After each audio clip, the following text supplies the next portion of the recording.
Assalamualaikum warahmatullahi wabarakatuh. Perkenalkan, nama saya Zainullah. Di sini saya akan menjelaskan dan menjawab beberapa pertanyaan yang berkaitan dengan ilmu filsafat. Yang pertama adalah, mengapa perlu berpikir kritis?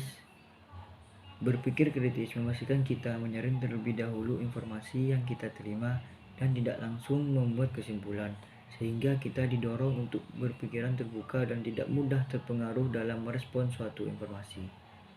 Pertanyaan kedua adalah, bagaimana cara berpikir kritis?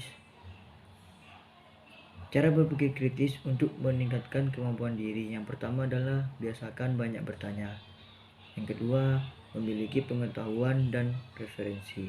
Yang ketiga, fokus mendengarkan. Yang keempat, selalu mempertimbangkan berbagai kemungkinan yang bisa terjadi.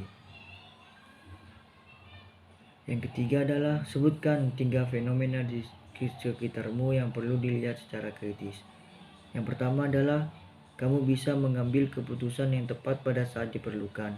Kalau bisa berpikir jernih dan rasional tentang apa yang kamu yakini atau yang mesti kamu lakukan, maka itu tandanya kamu bisa berpikir kritis. Yang kedua adalah, berpikir kritis membuatmu menjadi orang yang berkarakter. Kepo bisa jadi hal yang positif saat diterapkan pada hal-hal yang positif. Kalau kamu terbiasa berpikir kritis, kamu akan memiliki minat pada banyak hal, mulai dari menemukan cara lain untuk memecahkan soal matematika hingga menemukan hubungan antara inflasi dan naiknya harga barang setiap tahun. Yang ketiga adalah, kamu bisa melihat sekolah dan belajar dengan cara pandang yang berbeda. Jika kamu secara sadar melatih diri untuk berpikir kritis, pola pikirmu akan terbawa pada kehidupan akademismu. Pertanyaan keempat adalah, bagaimana pendapat Anda tentang sebagian orang yang menilai filsafat sebagai ilmu yang sesat?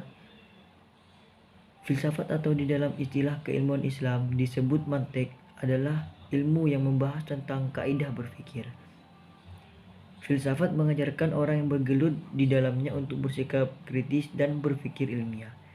Akan tetapi, sebagian orang yang mengaku sebagai orang-orang filsafat atau filosof terkadang menampakkan hal yang bisa menimbulkan tendensi di tengah-tengah masyarakat. Meskipun pada dasarnya hal tersebut tidak salah. Hal ini menyebabkan para ulama dan cendekiawan muslim berbeda pandangan terhadap hukum mempelajari ilmu filsafat. Imam Nawawi dan Ibnu Shalah misalnya, beliau berdua dengan tegas mengatakan bahwa mempelajari filsafat atau mantik hukumnya haram. Pandangan yang lebih moderat dikemukakan oleh Imam Ghazali. Beliau mengatakan ilmu filsafat perlu untuk dipelajari, akan tetapi yang mempelajari ilmu filsafat haruslah orang yang memiliki kecerdasan yang memadai dan telah memiliki pemahaman yang cukup mengenai Al-Quran dan hadis. Kaitannya dengan keadaan sekarang ini, di mana kebanyakan orang lebih senang melakukan hal-hal yang manfaat dan tujuannya lebih logis. Mereka lebih senang berpikir secara logis dan bertindak secara logis. Maka ilmu ini cukup penting untuk dipelajari, utamanya bagi orang-orang yang sudah mumpuni dalam bidang agama. Cukup sekian dari saya, kurang lebihnya mohon maaf. Assalamualaikum warahmatullahi wabarakatuh.